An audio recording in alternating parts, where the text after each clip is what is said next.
1977 সালে গণহত্যার দায়ে তখনকার সেনা শাসক জিয়াউর রহমানের বিরুদ্ধে গণমামলার দাবি জানানো হয়েছে। রাজধানীর শাহবাগে আয়োজিত এক মানববন্ধন থেকে এই দাবি জানান ওই সময় গুম হত্যার শিকার হওয়া পরিবারের সদস্যরা। এতে অংশ নিয়ে বিশিষ্টজনেরা বলেন, 1977 সালে জিয়াউর রহমান হত্যার রাজনীতি করেছে, আর উত্তরসূরিরা এখন করছে আগুন সন্ত্রাসের রাজনীতি। ৬৫ বছর বয়সী আলেয়া আকবর ক্যান্সারের রোগী হয়েও তীব্র রোদে শাহবাগের রাস্তায় এসেছেন স্বামী হত্যার বিচার চাইতে।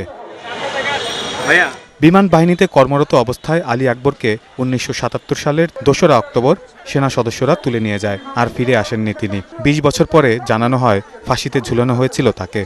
2রা অক্টোবর রাত্রে আমার স্বামী গর্তন ভালো অফিসে গেছে, বিমান বাহিনীর চাকরি করছে, অফিসে গেছে।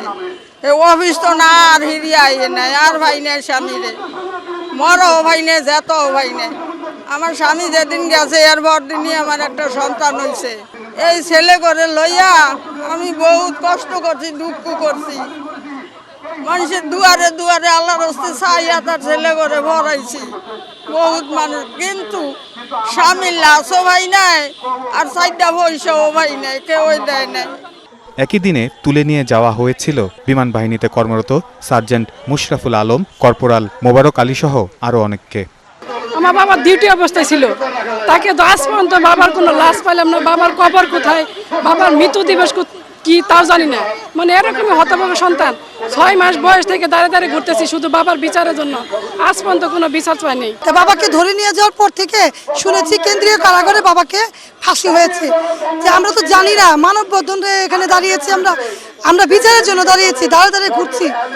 এত নিষ্ঠুর ঘটনা আমি 71 দেখিনি। 71 আমি ভিকটিম হয়েছিলাম, কিন্তু তারা যে ঘটনা ক্যান্টনমেন্টে ঘটাইছিল এত নির্দয় ঘটনা আমি দেখিনি।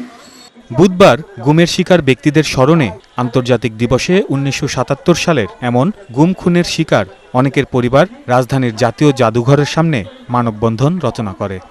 সেদিন জিয়াউর রহমান হাবিলদারকে, নন ক্যাডার কর্মকর্তা, সামরিক, তাদেরকে পর্যন্ত তিনি বিচারক বানিয়েছিলেন, এবং কাদের কাদের হত্যা করা হবে সেই আদেশটি আসতো একটি চিরকুটে। জিয়াউর রহমান লিখে সেই আদেশটি পাঠাতেন।